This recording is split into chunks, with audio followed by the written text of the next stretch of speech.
Hello, good morning everyone. You are most welcome on my channels. You are welcome on my channels in Teacher Recruitment Exams 2023. In this video today I have 4 important questions which have been taken from different types of chapters and different types of subjects. So these chapters can't be ignored in examinations because many questions will be asked in examinations from these chapters. So without delaying, we are going to start this video. What is written in the first question on your screen. चलिए, इसमें क्या कुछ लिखा गया आपके screen पर, जिसमें कहा गया है कि केंद्र में द्वैत शासन किस अधिनियम के अंतर्गत स्थापित किया गया। जी हाँ दोस्तों, केंद्र में द्वैत शासन किस अधिनियम के अंतर्गत स्थापित किया गया है, तो आपको पता होना चाहिए कि भारत सरकार अधिनियम 1935। जी हाँ दोस्तों, भारत सरकार अधिनियम 1935 ईस्वी के तहत केंद्र में दोहरी या द्वैत शासन व्यवस्था स्थापित किया गया। आपको पता होना चाहिए इससे पहले 1919 ईस्वी में मार्लो मीटो सुधार योजना के तहत प्रांतीय स्वतंत्रता की स्थापना की गई, जबकि 1919 ईस्वी में मोंटेग्यू चेम्सफोर्ड सुधार अधिनियम के द्वारा दोहरी शासन व्यवस्था की स्थापना की गई, जबकि उसके बाद जो है 1935 ईस्वी भारत शासन अधिनियम द्वारा केंद्र में दोहरी शासन व्यवस्था की स्थापना की गई। ठीक है, क्वेश्चन नंबर 2 आपके स्क्रीन पर, किस अधिनियम के अंतर्गत भारतीय विधान परिषद को बजट पर बहस करने की शक्ति प्रदान की गई। जी हाँ दोस्तों, तो किस अधिनियम के अंतर्गत भारतीय विधान परिषद को बजट पर बहस करने की शक्ति प्राप्त हुई, तो भारत सरकार अधिनियम 1892। अगर केंद्र में द्वैत शासन व्यवस्था की बात आ जाए तो 1935 शासन अधिनियम, प्रांतीय स्वायत्तता की बात आ जाएगा तो 1935 ईस्वी का शासन अधिनियम, अगर जो है सांप्रदायिकता की बात आ जाएगा यानी सांप्रदायिकता की बात आएगा तो 1909 ईस्वी का शासन अधिनियम मार्लो मीटो सुधार योजना, और दोहरी शासन व्यवस्था की बात आएगा तो 1919 ईस्वी का भारत शासन अधिनियम, और केंद्र में अगर दोहरी शासन व्यवस्था की बात आएगा 1935 ईस्वी का भारत शासन अधिनियम। ठीक है, क्वेश्चन नंबर 3 आपके स्क्रीन पर, इसमें कहा जा रहा है कि किस अधिनियम में कोलकाता में सर्वोच्च न्यायालय की स्थापना की गई। जी हाँ दोस्तों, तो किस अधिनियम में कोलकाता में सर्वोच्च न्यायालय सुप्रीम कोर्ट की स्थापना की गई, तो रेगुलेटिंग एक्ट 1777। जी हाँ दोस्तों, रेगुलेटिंग एक्ट 1777 के द्वारा कोलकाता में सर्वोच्च न्यायालय की स्थापना की गई। और आपको पता होना चाहिए कि कोलकाता, मुंबई और मद्रास में 3 जगह जो है हाई कोर्ट की स्थापना की गई थी भारत में सबसे पहले। इसके बाद अगर सुप्रीम कोर्ट की बात करें तो सबसे पहला रेगुलेटिंग एक्ट के तहत 1777 ईस्वी के रेगुलेटिंग एक्ट के तहत कोलकाता में स्थापित की गई। क्वेश्चन नंबर 4, इसमें कहा जा रहा है कि भारतीय विधान पालिका प्रथम बार द्विसदनीय किस अधिनियम के तहत बनाई गई, तो 1919 ईस्वी का भारत सरकार अधिनियम। अगर केंद्र में दोहरी शासन व्यवस्था की बात आएगी तो 1935 ईस्वी का, और विधान पालिका द्वारा द्विसदनीय की केवल बात आएगी तो 1919 के मार्लो मीटो मोंटेग्यू चेम्सफोर्ड सुधार अधिनियम के द्वारा। ठीक है, क्वेश्चन नंबर 5 का रहा है कि राष्ट्रपति का अध्यादेश निर्गत करने की शक्ति प्रेरित है, तो भारत सरकार अधिनियम 1935। जी हाँ दोस्तों, राष्ट्रपति को अध्यादेश करने की शक्ति जो प्राप्त है वह भारत सरकार अधिनियम 1935। आपको पता होना चाहिए भारतीय संविधान के किस अनुच्छेद में पूछा भी जाता है, भारतीय संविधान के किस अनुच्छेद में राष्ट्रपति को अध्यादेश जारी करने की शक्ति प्राप्त है, तो आप कह सकते हैं कि अनुच्छेद 123 के तहत। जी हाँ दोस्तों, अनुच्छेद 123 के तहत राष्ट्रपति को अध्यादेश जारी करने की शक्ति प्राप्त है। अगर राज्यपाल के बारे में पूछा कि किस अनुच्छेद के तहत राज्य के राज्यपाल को जो अध्यादेश जारी करने की शक्ति प्राप्त है, तो इसका आंसर होगा 213। तो 123 के तहत राष्ट्रपति, और जबकि 213 के तहत राज्यपाल। अगर राष्ट्रपति द्वारा अगर जो है अध्यादेश की बात आएगी तो 123 उधर हो गया, राज्यपाल द्वारा 213। ठीक है, और उसके बाद है क्वेश्चन नंबर नेक्स्ट, किस अधिनियम में भारतवासियों को अपने देश के प्रशासन में कुछ हिस्सा लेना संभव बनाया गया, चार्टर एक्ट 1833। जी हाँ दोस्तों, 1833 ईस्वी के चार्टर एक्ट। ठीक है, 1813, 1833, ये सब चार्टर अधिनियम है। तो भारत के संविधान में केंद्र और राज्य के बीच किया गया शक्तियों का विभाजन किस योजना पर आधारित है, तो भारत सरकार अधिनियम 1935। ठीक है, तो भारत सरकार अधिनियम 1935 के तहत भारत के संविधान में केंद्र और राज्यों के बीच किया गया शक्तियों का विभाजन आधारित है। और किस अधिनियम के तहत अखिल भारतीय महासभा स्थापित करने का प्रावधान शामिल किया गया। जी हाँ दोस्तों, किस अधिनियम के तहत अखिल भारतीय महासभा स्थापित करने का प्रावधान शामिल किया गया, तो इसका आंसर होगा भारत सरकार अधिनियम 1935। इसलिए क्वेश्चन पर जरूर ध्यान दें क्योंकि क्वेश्चंस में ही आंसर छिपा हुआ है। जब तक आपको क्वेश्चंस पूरी तरह से समझ में नहीं आएगा तब तक आप आंसर जान करके भी नहीं कर पाइएगा और आपका आंसर गलत हो जाएगा। इसलिए क्वेश्चन को बारीकी से ध्यान दें कि क्या पूछा जा रहा है। जैसे हम लोग इससे पहले पूछा गया था दोहरी शासन व्यवस्था की बात, द्विसदनीय की बात आया था तो आपका 1919। अब वही जो है केंद्र में दोहरी शासन व्यवस्था की बात आया था तो 1935 ईस्वी शासन अधिनियम, प्रांतीय स्वायत्तता की बात आया तो 1935 ईस्वी शासन अधिनियम। ठीक है, तो ये सब कुछ क्वेश्चन है जिस पर आपको ध्यान देने की आवश्यकता है, नहीं तो आपका आंसर गलत हो सकता है। किस अधिनियम ने भारत में संघीय शासन की व्यवस्था कायम की, तो भारत सरकार अधिनियम 1935, प्रांतीय स्वायत्तता भी 1935, उसके बाद संघीय शासन 1935।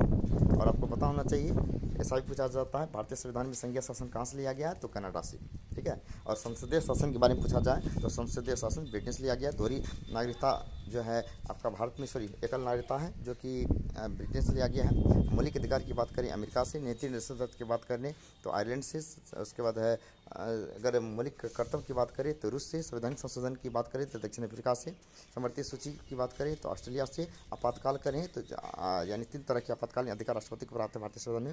अनुच्छेद 352 राष्ट्रीय आपात, राष्ट्रपति शासन 353, वित्तीय आपातकाल 360, ये सारी की सारी आपातकालीन अधिकार जो है जर्मनी के वाइमर संविधान से लिया गया है। ये सब क्वेश्चन है जो एग्जाम्स में पूछा जाता है, स्पेशली आपके पब्लिक सर्विस कमीशन में। जो नेक्स्ट क्वेश्चन सिलेबस का रहा है, किस अधिनियम के फलस्वरूप बर्मा भारत से अलग हुआ। जी हाँ दोस्तों, बर्मा जिसका कि वर्तमान नाम म्यांमार है, जो कि भारत की सीमा को भी स्पष्ट करता है, भारत की सीमा जो है बर्मा को भी स्पष्ट करता है, यानी कुल 7 देश की सीमा को स्पष्ट करता है भारत। तो इसका आंसर होगा भारत सरकार अधिनियम 1935, ठीक है। और बहुत सारी चीज़ 1935 से जुड़ा हुआ है। और किसके द्वारा यह प्रस्ताव दिया गया कि एक निर्वाचित संविधान सभा द्वारा भारत के संविधान का निर्माण किया गया, तो क्रिस मिशन के द्वारा। जी हाँ दोस्तों, 1942 ईस्वी के क्रिस मिशन, 1940 ईस्वी के क्रिस मिशन के तहत जो है संविधान द्वारा यह सर एल्सब्रुक था। साइमन कमीशन की बात करें तो सर एल्सब्रुक साइमन। और क्रिस मिशन की बात करें तो 1940 ईस्वी में क्रिस मिशन योजना आया था। और किस योजना के तहत भारतीय संविधान सभा का गठन किया था, तो कैबिनेट मिशन योजना 1940। तो कैबिनेट मिशन योजना 1940 के तहत भारतीय संविधान सभा का गठन किया गया। एग्जाम में पूछा जाता है कैबिनेट मिशन योजना 1940। और 1946 में निर्मित अंतरिक्ष सरकार में कार्यपालिका परिषद के रूप में सभापति कौन बने थे, जवाहरलाल नेहरू। और 13 दिसंबर 1940 ईस्वी को ये जो मतलब क्या कहते हैं सरकार जो है पंडित जवाहरलाल नेहरू की अध्यक्षता में जो है एक संविधान सभा की बैठक हुई थी। हालांकि पहली बैठक 9 दिसंबर 1940 जिसकी अध्यक्षता डॉक्टर सच्चिदानंद सिन्हा ने किया था, और दूसरा बैठक की अध्यक्षता जो था डॉक्टर राजेंद्र प्रसाद अस्थायी अध्यक्ष के रूप में किया था, ठीक है। तीसरा जो था 2 दिन के बाद यानी 13 दिसंबर 1940 ईस्वी को पंडित नेहरू की अध्यक्षता में हुआ था, ठीक है। इसके बाद देखिए, भारत के लिए संविधान की रचना हेतु संविधान सभा पर विचार संकलन किसने प्रस्तुत किया था, स्वराज पार्टी 1933। आपको पता होना चाहिए स्वराज पार्टी 1933 से स्थापित हुआ था। और बिहार में 1923 ईस्वी में डॉक्टर सी कृष्ण सिंह की अध्यक्षता में। और स्वराज पार्टी का गठन 1 जनवरी 1930 ईस्वी को देशबंधु चित्तरंजन दास और मोतीलाल नेहरू ने किया था, ठीक है। और ये चोरी चोरा घटना के पश्चात जो कि हिंसक घटना हुई थी, जिसमें कुछ क्रांतिकारी लोग जो है गांधी जी के द्वारा जो असहयोग आंदोलन स्थगित किया गया था, जिसके कारण कुछ क्रांतिकारी लोग गांधी जी से क्षुब्ध हो गए। उसने एक अलग पार्टी का निर्माण किया था, जिसका नाम स्वराज दल रखा गया था या स्वराज पार्टी रखा गया। 1 जनवरी 1930 ईस्वी में चित्तरंजन दास मोतीलाल नेहरू ने किया था। और भारत के संविधान का प्रारूप तैयार करने के वाली विधानसभा के द्वारा विभिन्न प्रांतों की विधानसभा द्वारा चुना गया। इसमें पूछा जाता है कि भारत के संविधान का प्रारूप तैयार करने वाली संविधान सभा के सदस्य कहाँ से, तो विभिन्न प्रांतों की विधानसभा द्वारा चुना गया। नेक्स्ट है संविधान सभा द्वारा चुने गए अस्थायी अध्यक्ष कौन थे, तो डॉक्टर सच्चिदानंद सिन्हा, जो कि 9 दिसंबर 1940 ईस्वी की संविधान सभा की प्रथम बैठक हुई थी, जिसकी अध्यक्षता अस्थायी अध्यक्ष के रूप में डॉक्टर सच्चिदानंद सिन्हा ने किया। और संविधान निर्माती सभा के अध्यक्ष थे डॉक्टर राजेंद्र प्रसाद, जो कि 11 दिसंबर 1940 ईस्वी की संविधान सभा की बैठक हुआ था, जिसके अध्यक्षता डॉक्टर राजेंद्र प्रसाद ने किया था। और संविधान सभा से संबंधित जो संचालन समिति थे, संचालन समिति के अध्यक्ष डॉक्टर राजेंद्र प्रसाद थे। और स्वतंत्र भारत के संविधान सभा के अध्यक्ष कौन थे, तो डॉक्टर राजेंद्र प्रसाद। और संविधान सभा की जो बैठक हुआ था 9 दिसंबर 1940 ईस्वी को हुआ था, जानते ही हैं। तो भारत की संविधान सभा का प्रथम अधिवेशन कब हुआ था, सेम क्वेश्चन है 9 दिसंबर 1946, जिसकी अध्यक्षता डॉक्टर सच्चिदानंद सिन्हा ने किया था अस्थायी अध्यक्ष के रूप में। संविधान सभा की प्रथम बैठक किसकी अध्यक्षता, फिर वही क्वेश्चन है डॉक्टर सच्चिदानंद सिन्हा की अध्यक्षता में। और भारत के एक संविधान देने का प्रस्ताव संविधान सभा द्वारा पारित किया गया, जिसका आंसर है 22 जनवरी 1947 को। जहाँ दोस्तों भारत को एक संविधान देने का प्रस्ताव संविधान सभा द्वारा पारित किया गया, तो 22 जनवरी 1947 ईस्वी को। संविधान सभा के सम्मुख संविधान की स्थापना का प्रस्ताव किसने किया रखा था, तो पंडित जवाहरलाल नेहरू ने किया था। उद्देश्य प्रस्ताव कहेगा तो 13 दिसंबर 1940, ठीक है। और पंडित जवाहरलाल नेहरू उद्देश्य प्रस्ताव जो कि 13 दिसंबर 1940 ईस्वी को। और संविधान सभा के उद्देश्य प्रस्ताव वही सेम पंडित जवाहरलाल नेहरू 13 दिसंबर 1940। और संविधान सभा को भारतीय संविधान को बनाने हेतु भारतीय संविधान कुल कितने अधिवेशन हुई, तब तक जो है कुल 12 अधिवेशन हुआ था। और भारत के संविधान के निर्माण में 2 वर्ष 11 में 18 दिन लगा था, ठीक है। संविधान सभा की संघीय समिति पंडित जवाहरलाल नेहरू, इसमें 1 से क्वेश्चन 1 से 2 क्वेश्चन पूछे जाने की संभावना है। और कभी संघीय समिति, तो कभी संचालन समिति, कभी झंडा समिति, कभी प्रांतीय समिति के अध्यक्ष के बारे में पूछा जाता है। तो ये सारी समिति के बारे में आपको पढ़ लेना है ताकि अगर एग्जाम से पूछे तो छूटे नहीं। तो चलिए पहला है इसमें संविधान सभा की संघीय समिति। जी हाँ दोस्तों, तो संविधान सभा की अगर संघीय समिति की बात करें तो इसका अध्यक्ष होगा पंडित जवाहरलाल नेहरू। ठीक है, संविधान सभा के संघीय समिति अध्यक्ष कौन थे? तो पंडित जवाहरलाल नेहरू। तो संघीय समिति कौन थे? तो ये थे पंडित जवाहरलाल नेहरू जो थे संघीय समिति के अध्यक्ष थे। ठीक है, चलिए तो संविधान सभा के सम्मुख संविधान प्रस्तावना रखा जवाहरलाल नेहरू, ये तो हो गया था 26-27। चलिए क्या है इसमें 29 में? जी हाँ दोस्तों, 29 में कहा है संविधान सभा की संघीय समिति के अध्यक्ष कौन थे? तो पंडित जवाहरलाल नेहरू। और भारतीय संविधान, तो पंडित जवाहरलाल नेहरू ये होगा। चलिए क्या है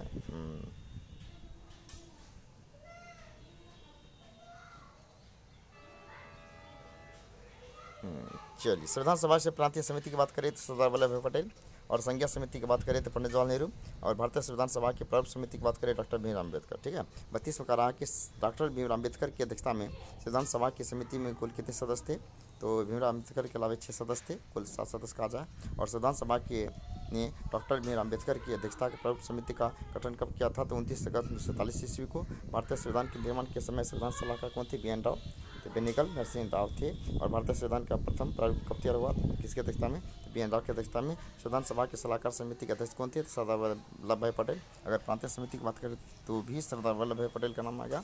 भारत की संविधान सभा का राष्ट्रीय ध्वज को सर्वप्रथम कब स्वीकार किया गया? तो 22 जुलाई 1947 को ये पूछा जाता है।